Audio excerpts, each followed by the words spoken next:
I'm a girl who loves Disney movies and fairy tales, but I found out that there's no such thing as happily ever after.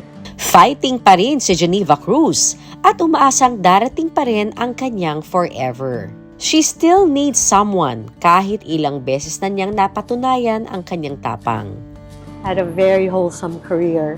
I went home, pregnant, umuwi ako, and I faced everybody. There is so much more to Geneva. At ngayon, matapang siyang nagbabalik eskwela. I went back to school to set a good example to my 10-year-old. Tara, get to know the gem in Gen. Pilipino tayo, kaya lumalaban tayong nakangiti. With me, put your hands together, tada, let's be happy. You will see tomorrow's brighter, tada, let's be happy.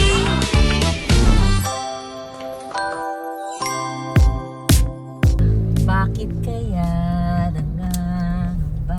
Ay, alam mo ba kung sino yon? Smokey Mountain. Panahon ko yan, Smokey Mountain. 1990s. At today, makikilala natin ang nagbabalik eskwelang si Geneva Cruz. Ano nga ba yung mga lessons niya sa buhay? Kilalanin natin ang other side ni Geneva Cruz. Tara.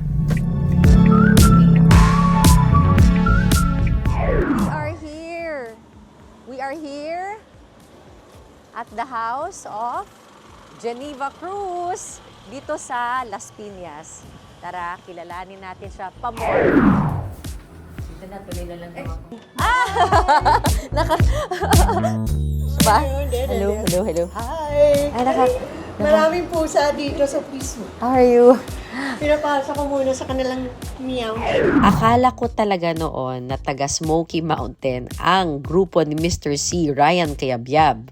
Well, this was my initial impression as a little girl listening to the songs of Smokey Mountain. Well, Geneva Cruz is not from Smokey Mountain, pero taga Tondo talaga sila.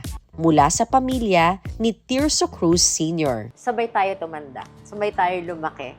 Akala ko taga Smokey Mountain talaga yung mga bata sa Smokey Mountain.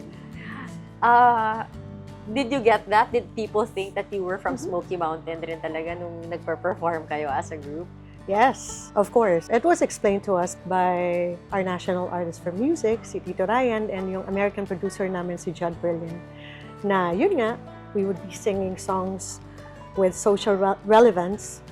And we were like, what, 12, 13? So, syempre, yung brain namin, yung medyo baby pa, diba? So, parang ina-explain nila ito kasi may mga kabataan na ganito. And alam ko naman, I grew up, I was born and raised in Tondo, Manila. Taga-Tondo kayo. Yes, born and raised. The Saan Cruzes are from Gagalangin, Tondo, Manila. Meron dong Tirso Cruz compound that was built by our great-grandfather, si Tirso Cruz Sr.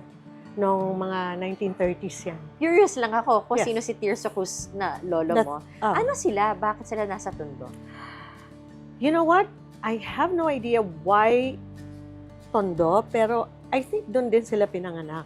Si Tirso Cruz Sr., siya ang patriarch talaga ng Cruz family. Siya ang favorite band leader. Nung time na yun kasi, nung 1920s and 30s, mga orchestra, big bands, nung generation na yun. Then, nung World War II, sila yung mga tumutugtog.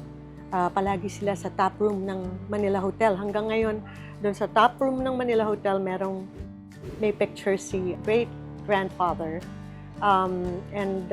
He started the whole swing era back in the day. We still have all the press releases from the 30s and 40s. It's pretty amazing. So yung musikero sa family, hindi lang ikaw?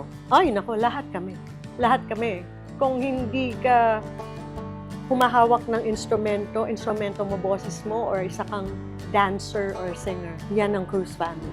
Artist talaga lahat. Or composer. Yes. Lolo Tirso composed the song called Mabuhay. Yun yung song na pinapatugtog kapag yung mga presidente, yung mga bagong presidente lumalakad sa Malacanang Palace. So parang march siya? Yes. Ano ka? Oh my gosh, talaga? Yeah. I'm very proud of his legacy. I'm very proud of my family. Oh! I remember this! Yes. But parang hindi ikaw to. Ikaw ba yan? Ako yan eh. look Tinumihan kami. different. Diyos ko. You look different. Yeah. I've seen you, hindi, parang di mo, Ay, pinaiba-iba talaga. Ayan. wait, si Tony nakita ko. Si Tony, Ayala Foundation. Yes. Tony. President. Ang ganda. Oy, Siya sige, yan. si, From Bangko Sentral. yes. Si, help, Si Jeff. Jeff Ah. Hidalgo. Yes. Ano nang ginagawa niya ngayon? Director. I mean, aside Actor and singing pa rin. James is, ano yan? Engineer ba? Businessman. tingnan mo, mali yung Siya ang Kaya dapat huwag ka titingin sa Google. siya ang may-ari ng rights ng Smokey Mountain with Mr. C. Binigay sa kanya ng American producer namin. Oh, yeah? Yes. Oh? Yes. So, siya ang may-ari ng Smokey Mountain songs. Pag nababanggit Geneva Cruz, magpipinsan ng mga Cruz. Pero ikaw mismo, sino-sino kapatid mo? Paano ka lumaki? Paano ka napunta sa music? When I was 12 years old, I was told by this niece of my tita-titahan na Genevieve, that was my nickname back in the day. Genevieve, Ryan Kabyab has an audition sa Sunbar Plaza daw sa Makati. Samahan niya daw ako. So, kaming dalawa ni Glenda, yung cousin ko, one of my best friends din, si Glenda, nag-audition kami.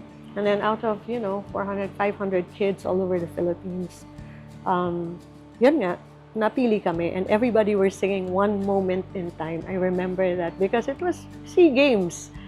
Whitney Houston, yung umanta, diba? Pati ikaw, one moment in One time. moment in time din yung pang-audition. Kasi nasa labas ako, umulan pa ng malakas. Grabe, bumagyo talaga. Nasiraan pa kami ng sasakyan.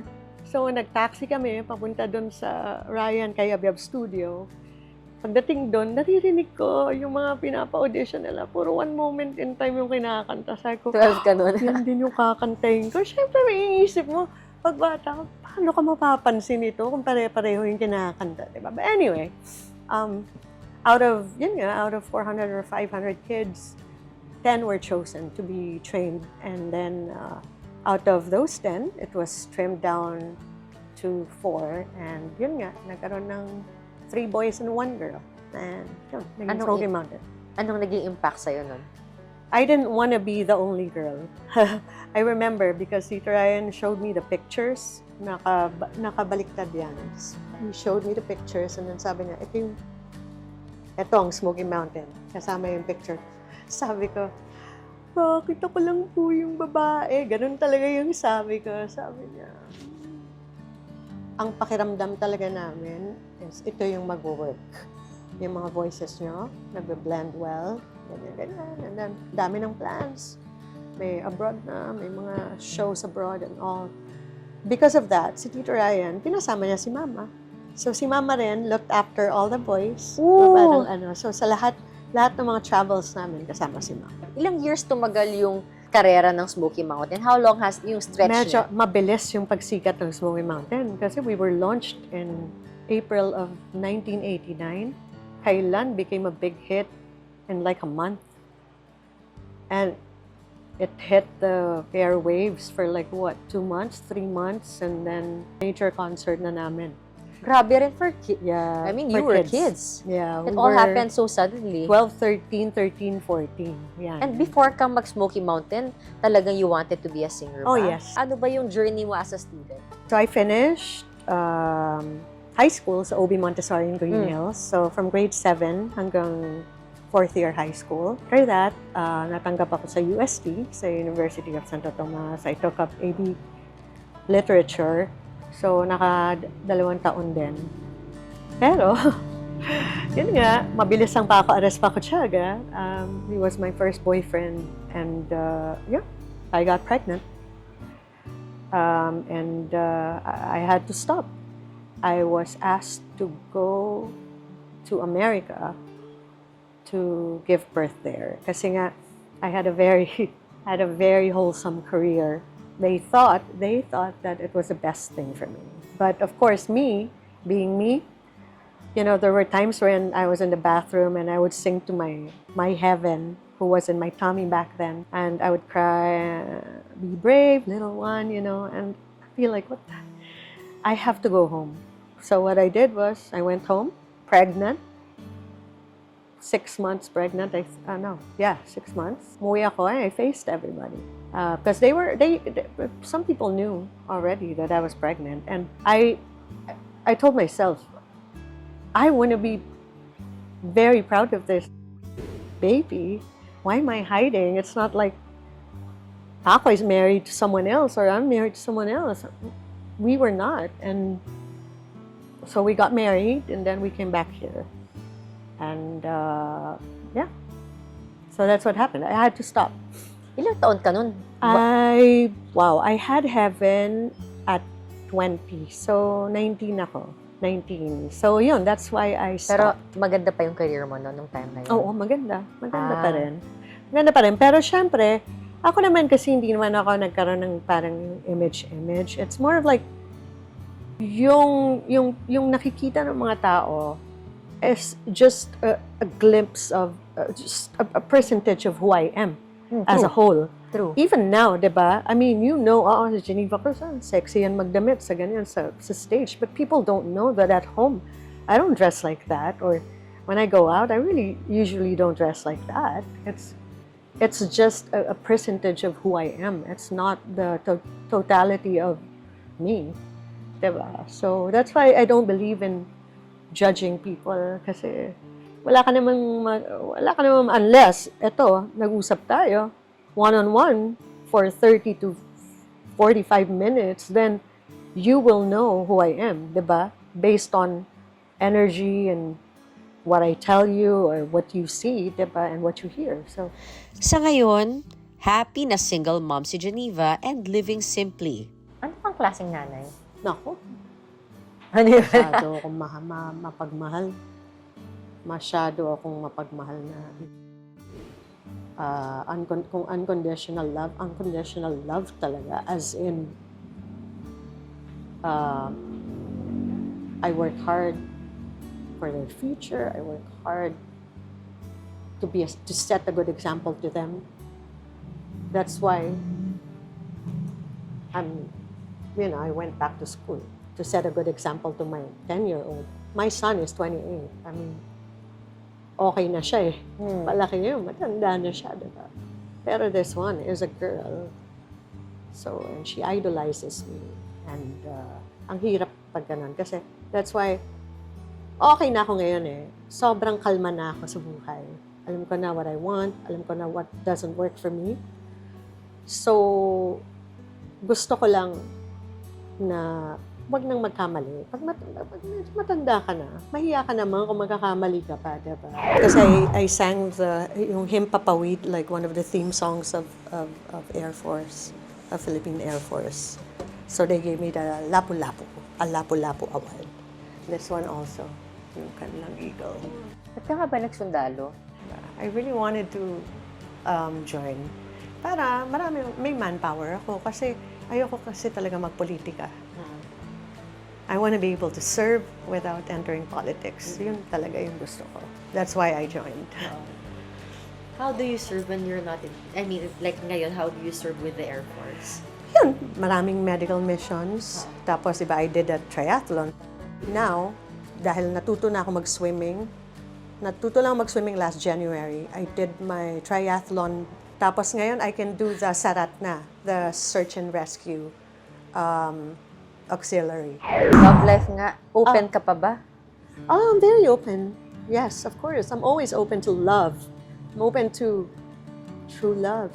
I mean, I'm a girl who loves Disney movies and fairy tales, but I found out that there's no such thing as happily ever after or Prince Charming. But you know what? I beg to disagree. I still believe that there is someone out there for me. There's a Prince Charming out there for me. The difference is that he will be a partner. He doesn't need to always save me. Because I'm able to save myself, right? I want a partnership. I want to be able to put something to the table. And ganun din siya. I want to keep my femininity. And gusto ko masculine siya. Para ganun kami. Para hindi kami nag-aaway. Hindi kami nagka-clash. Kasi yung trabaho ko sa show business and sa military, puro masculine energy na. Pag wala akong partner, I always have to be strong. And to tell you honestly, girl, sometimes it gets hard. It gets tiring. Yes, I know I'm strong. I know I'm strong. Ano pa bang kailangan i-prove ko para malaman yung strong ako or i-prove sa sarili ko because yun yung importante. Para strong ako. Gusto ko girl. Gusto ko girl naman ako. Gusto ko yung alagaan din ako. Kasi sabi mo gusto mong ma-inspire Yung mga tao. Oo. Ano kaya yun? Yung gusto mong matutunan nila sa buhay mo? Gusto ko lang na, in the future, gusto ko maalala nila ako na somebody na who lived her life fearlessly. Na kahit na maraming setbacks, maraming pagsubok, hindi siya natakot. Nagpatuloy lang siya. Naniniwala pa rin sa love. Because, sabi nga nila sa pelikula, di ba? Love is all around us. Which is true. Katulad ng kanta. And the biggest force talaga at yung biggest sign na nandiyan si God is love. Sabi nga sa isang awitin, people who need people are the luckiest people in the world. Agree ako kay Jen. No matter how strong we are, or we think we are, we still need people to lean on to. And that's the other side of Geneva Cruz. At kagaya ng palagi natin sinasabi, Pilipino tayo kaya lumalaban tayong nakangiti. Be happy!